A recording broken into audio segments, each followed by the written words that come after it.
बहुत बहुत धन्यवाद सुंदरम सर, यति सर। आप लोगों ने गोस्वामी जागरण मंच के द्वारा होली मिलन समारोह में मुझे मौका दिया, इसके लिए मैं सदा आभारी रहूँगा।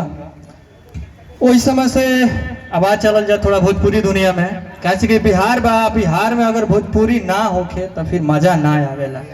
खास करके फगुआ चाहे होली थोड़ा सा भोजपुरी में ना होके तो अच्छा ना लगेला।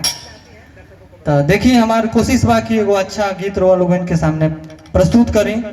ऐसे यूट्यूब पे हमारे सैकड़ों गीत रोआ मिल जाए, प्रदीप सिंह यादव ऑफिशियल सर्च करब, सैकड़ों एल्बम में बा, 2-3 गो फिल्म में भी हम गईले बने, काम भी कैले बने।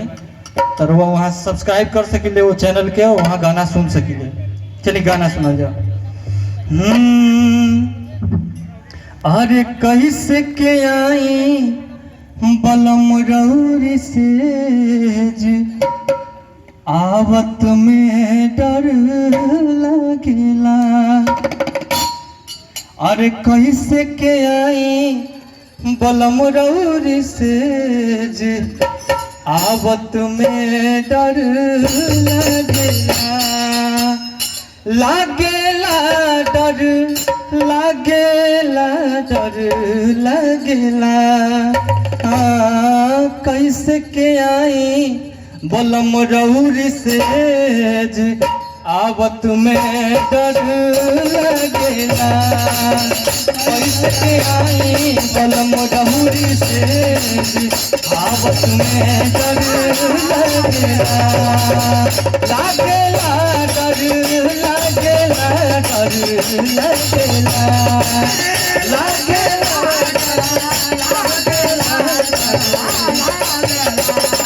कैसे के आई बलम रौरी सेज, कैसे के आई बलम रौरी सेज, आवत में डर लगेला।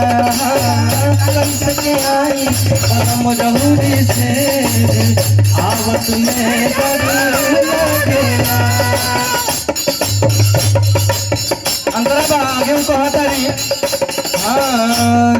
एह खादी रहबा संगावा, रतिया में रोज रोज टूटेला पलंगावा, रतिया में रोज रोज टूटेला पलंगावा।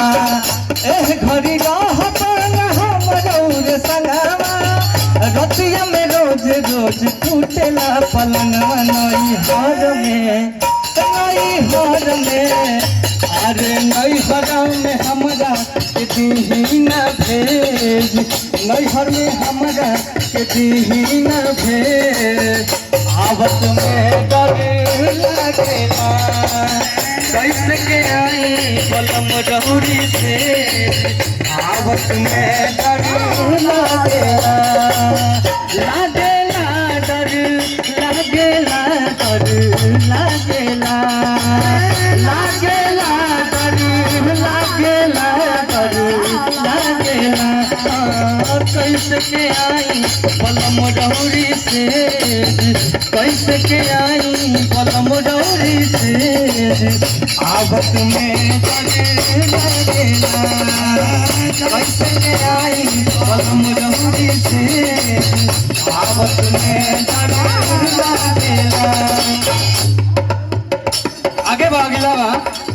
मुछिया कडेर दोनों गाल में गड़ेला, रहे आज पे लहरिया चढ़ेला।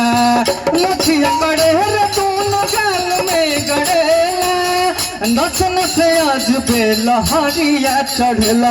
अरे नैहरा में हमारा के दीही न भेज, आवत में डर लगेला। नैहर में हमरा के दीही न भेज, आवत में डर लगेला। मछिया कडेर दोनों गाल में गड़ेला, मछिया कडेर दोनों गाल में गड़ेला। नस नस आज पे लहरिया चढ़ेला। अरे नैहर में हमरा के दीही न भेज, नैहर में हमरा के दीही न भेज, आवत में डर लगेला।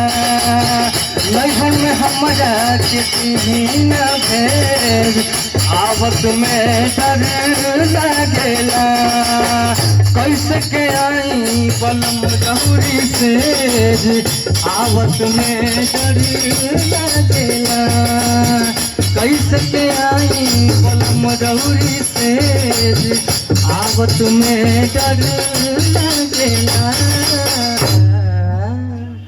जब